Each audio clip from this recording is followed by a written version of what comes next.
তারপর হচ্ছে নগদ কমছে। এখন এই কথাটা বলা নাই, ব্যবসায় কথাটা বলা নাই, তখন এটা লেনদেন হতো না, কারণ কি এটা আমার ব্যবসায় পড়ে নাই। এখন সে তার ছেলের বিমা প্রিমিয়াম দিতেছে, এটা তার ব্যক্তিগত বিষয়। কিন্তু একটু আগে তোমার হচ্ছে প্রশ্নে এই জিনিসটা মেনশন করা ছিল, ব্যবসায় কথাটা মেনশন করা ছিল। আচ্ছা, এরপর মালিকের আয়কর পরিশোধ করা হলো, ট্যাক্স দিছে। ট্যাক্স কিন্তু সবসময় উত্তোলন আকারে দেয়। উত্তোলন কিভাবে আকারে দেয়?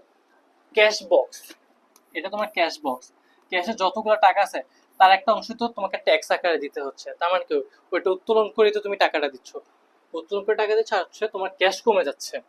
এটা মালিকের, এটা হচ্ছে আয়কর পরিশোধ, এটা বললাম তো ওকে। আসি, ঋণ গ্রহণ করা হলো। আচ্ছা, যে একটু আগে বললাম, দেখছো ব্যাংক বা নগদ দুইটাই হয়। তোমার হচ্ছে আমি আমি যেহেতু বলতেছি, তোমার হচ্ছে ব্যাংক বাড়াবা, ঠিক আছে, নগদ বাড়ানোর দরকার নেই, বা নগদকে যদি পরীক্ষা হলে বাড়াই ফেলো, ভয় পাওয়ার কোনো কারণ নেই। দুইটাই সঠিক, দুইটাই দুই ধরনের লজিক আছে, দুইটাই কারেক্ট।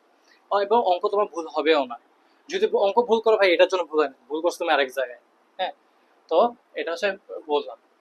তারপর বন্ধু রনি হতে ঋণ নিচ্ছে। আচ্ছা, বন্ধু রনি বা দায় বা পাওনাদার, সে হচ্ছে 20,000 টাকা বৃদ্ধি পেয়েছে, আর নগদ টাকা আমার আসছে, যেহেতু আমি লোন নিচ্ছি আমার কাছে ক্যাশ ঢুকছে ব্যবসায় বা নিজের পকেটে। আচ্ছা, ব্যাংকের ঋণের কিস্তি নগদে প্রদান করছে। আচ্ছা, কিস্তি কখন দেয়? অবশ্যই তুমি সেখানে লোন নিচ্ছিলে দেখে তো, বা লোন আকারে তো পরিশোধ করবে, তাই না? তো তুমি যখন লোন নিচ্ছিলা, লোন কমে যাচ্ছে,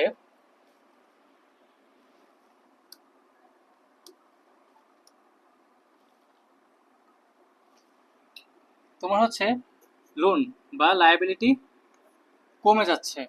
হ্যাঁ, আর হচ্ছে তুমি ঋণের কিস্তি নগদে পরিশোধ করতেছিলা, এ নগদে পরিশোধ করতেছিলা, দুইটাই মাইনাস, দুই এই সাইডেও মাইনাস, এই সাইডেও মাইনাস। তো ধরলাম এখানে 10,000 টাকাও মাইনাস, 1,000 লিখছি, 1,000 টাকা মাইনাস, এখানেও 1,000 টাকা মাইনাস। অঙ্ক কারেক্ট, দুই সাইডে সমান সমান আছে। আচ্ছা, এরপর হচ্ছে ঋণের কিস্তি নগদ, এটা বললাম। ব্যাংকে, ব্যাংক ঋণের যে সুদ সেটা প্রদান করছে। আচ্ছা, সুদ যদি বলতো যে সুদ তুমি পাইছো, তখন কি সেটা আমার আয়। তুমি এখানে বলছো যে সুদ এটা তুমি প্রদান করছো, তার মানে কি এটা তোমার ব্যয়। তো তুমি আগেটা দেখবা যে তোমার ব্যয় বাড়তাছে। হ্যাঁ, তোমার এখানে ব্যয় বাড়ছে, হ্রাস মানে যে বাড়তাছে, মানে দেখো ওই সবসময়, সরি, ইএক্স, ইএক্স কিন্তু সবসময় ভাই নেগেটিভ হয়। এটা তো বাড়া মানে কি ততই হ্রাস পাচ্ছে, এটা যত বাড়বে তত কমতেছে। ওকে, তো এটাই মিন করছে যে এটা হ্রাস পাইছে, মানে হচ্ছে আমি তোমাদের বা সহজ করে বলতেছে যে ওই কমে যাচ্ছে। আচ্ছা, ওই কমে যাচ্ছে, আর হচ্ছে তুমি যখন ঋণের সুদটা প্রদান করছো, ওই তো ব্যয়, তুমি কিভাবে প্রদান করছো? অবশ্যই তোমার নগদ টাকা দিয়ে প্রদান করছো, তাই না? তো তোমার নগদ কমে যাচ্ছে, দ্যাটস ইট। আচ্ছা, তো এরপর আর তেমন কিছু নাই। আচ্ছা, এই স্লাইডটা তোমাদেরকে পেয়েছে, বা কোনো যে প্রতিষ্ঠান অর্গানাইজার, সে হচ্ছে তোমাদেরকে এটা ম্যানেজ করে দিবে, এটা প্যারা নেই। তো আমি তোমাদের একটা জিনিস সাজেস্ট করব, এই যে পুরো পুরো অঙ্কটা দেখতেছো, হুম, মনে করলা যে তুমি যারা প্রো, তাদেরকে আমি একটা জিনিস বলি। ধরো তুমি চুজ করলা, আচ্ছা আমার তো, আমি অনেক কিছু ভ্যারিয়েটা বুঝতে পারছি, তো আমি কি করব? আমি করব কি, যে ধরলাম, আচ্ছা এই যে এই লেনদেনটা আছে, একের যে লেনদেন, এখান থেকে আমি ধরলাম তিন, এটা আমার একটা অঙ্ক, এটা আমার একটা অঙ্ক, মানে প্রত্যেকটা পার্ট থেকে একটা দুইটা করে করে নিয়ে তুমি পুরো একটা অঙ্ক করলা। দেন সেটা হচ্ছে তুমি এক্স ইকুয়াল টু অ্যাপ্লাস হয়ে এটা করলা, এটা হচ্ছে তোমার যারা এক্সপার্ট তারা হয়ে গেল। ওকে, এরপর যারা নুব, তারা হচ্ছে ভাই স্টেপ বাই স্টেপ পড়ে পড়ে বুঝে বুঝে করতে হবে। কারণ যারা জিনিসটা পারে, তারা তো ধরো ভাই, এই যে আসবাবপত্র পণ্যদ্রব্য, এটা যে প্রথম দিন যেটা আসবে সেটাকে আমরা কি হিসেবে কাউন্ট করবো, যে মজুদ পণ্য হিসেবে কাউন্ট করব, ঠিক না? ঠিক, যারা প্রো তারা কিন্তু এটাই জানে যে বছরের মাঝখানে বা কোনো মাসের মাঝখানে যখন কোনো একটা লেনদেন ঘটতেছে, পণ্যকে তখন তারা কি হিসেবে দেখাবে? ক্রয় হিসেবে দেখাবে। তো যারা হচ্ছে ধরো এখনো পারি না, তখন হচ্ছে আমরা স্টেপ বাই স্টেপ, মানে ইন্ডিভিজুয়ালি করব। নাইলে হচ্ছে যে ব্যবসা শুরু, মানে ছোট ছোট যে কথা, এগুলো আমরা ভুল করব। মনে করবো ভাই বোর্ড পরীক্ষায় কোয়েশ্চেন একদম সহজ থাকবে, একটু যে কঠিন হবে তা না। এটা হচ্ছে কিছু পোলাপাইন থাকে, এটা বলে এটা হচ্ছে জাস্ট রিলসে আসার জন্য এগুলো বলে। হ্যাঁ, তো আহামরি কোনো কঠিন হয় না, একদম পানির মতো সহজ কোয়েশ্চেন হয়ে থাকে। জাস্ট এই যে এরকম ছোট ছোট কথাগুলা একটু আইডেন্টিফাই করে রাখতে হয় বা বুঝে নিতে হয়। তুমি একটা ছোট ওয়ার্ড মিস করছো মানে কি পুরো অঙ্ক ভুল, বা এমন একটা ছোট ওয়ার্ড যেটা হচ্ছে পুরো একটা অঙ্কের ব্যালেন্সকে সমান রাখে। আচ্ছা, তো এটা। আচ্ছা, এরপর হচ্ছে তার আমি ইয়াতে যাই, তোমাদেরকে ব্ল্যাক ইয়াতে নিয়ে যাই। আচ্ছা, এবার আসি কয়েকটা বেসিক কয়েকটা আলোচনা। আপাতত অনেক পড়াশোনা হয়েছে, এখন পরীক্ষার হলে কয়েকটা জিনিস আমি তোমাদেরকে অ্যাডভান্স, যেহেতু এটা ফার্স্ট ক্লাস হিসেবে আছে তো হচ্ছে অ্যাডভান্স কয়েকটা গাইডলাইন দিই। আচ্ছা, এই যে মাত্র যে চ্যাপ্টারটা করলাম 2 নম্বর চ্যাপ্টার, এখান থেকে ভাই একটা অঙ্ক শিওর থাকবেই। আমি তোমাদেরকে এটা A+ কিভাবে পাইতে হয় সব থেকে সহজ টেকনিক শেখাচ্ছি। এসএসসি পরীক্ষা, হ্যাঁ, এসএসসি 27। আচ্ছা, কিভাবে পেতে হয় এটা আমি তোমাদেরকে শেখাই।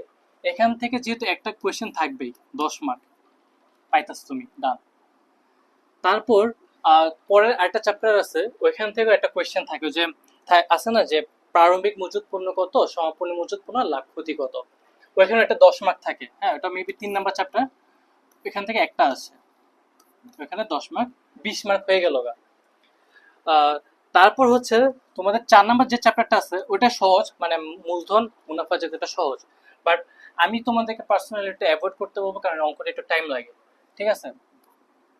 তারপর জাবেদা চ্যাপ্টারটা আছে, এটা মেবি 5 নম্বর চ্যাপ্টার। তো জাবেদা থেকে একটা অঙ্ক থাকে যেটা হচ্ছে 10 মার্ক। তারপর হচ্ছে জাবেদা পরে খতিয়ান থাকে, ওইখানে 10 মার্ক, 40 মার্ক। রেওয়া মিল থাকে 50 মার্ক। ভাই 50 মার্ক তোমার হাতের মুঠে এমনিই আছে, ঠিক আছে। এরপর তো তোমাদের সংক্ষিপ্ত কোশ্চেন আছে, আর হচ্ছে আর্থিক অবস্থা বিবরণী, এটাকে ধরতে গেলে আহ, আর্থিক অবস্থা আমি সহজ ভাষা লিখতেছি, বিবরণী। এখান থেকে তো তোমাদের 20 মার্ক অ্যান্সার বাধ্যতামূলক, তোমাদের এখানে 20 মার্ক বাধ্যতামূলক। শর্ট কোয়েশ্চেনে আই থিঙ্ক 10 মার্ক, এমসিকিউ হচ্ছে 30। এখানে ওভারঅল 50 মার্ক তোমার আছে, ওকে। আর এখানে 50 মার্ক। তো তুমি দেখো, এখানে তুমি যদি 50 উঠাইতে পার না, এটা মেবি বেশি বলছে, এখানে 40 হবে। 40, 20, 60, 5, 10 এদিক সেদিক হলে এটা তোমরা একটু বুঝে নিয়ে প্যারা নেই। আচ্ছা, 4টা সৃজনশীল দুধে ধোয়া তুলসী পাতার মতো, একদম ইজি থাকবে ভাই। মনে করো যে প্রশ্ন রিডিং পড়তেছো আর অ্যান্সার করতেছো, রিডিং পড়তেছো অ্যান্সার করতেছো, জাস্ট ছোট ছোট যে কথাগুলা সেটা একটু মাথায় রাখতে হবে, নাহলে অঙ্ক ভুল হবে। 40-এ 40 পাওয়া কোনো ব্যাপার না। তারপর এটাতে এটা বললাম, এটা বললাম 10-এ তুমি 8 পাইছো ভাই, একটা হয়তো ভুল যাইতেই পারে। 8 কত হয়, 48 আছে। MCQ 30 mark. তোমরা ভাই সবসময় প্র্যাকটিস করবা আর টার্গেট রাখবা যে ভাই যতই কঠিন হোক 25-এর নিচে আসা যাবেই না। এখানে আমরা 25 টার্গেট করলাম। আচ্ছা,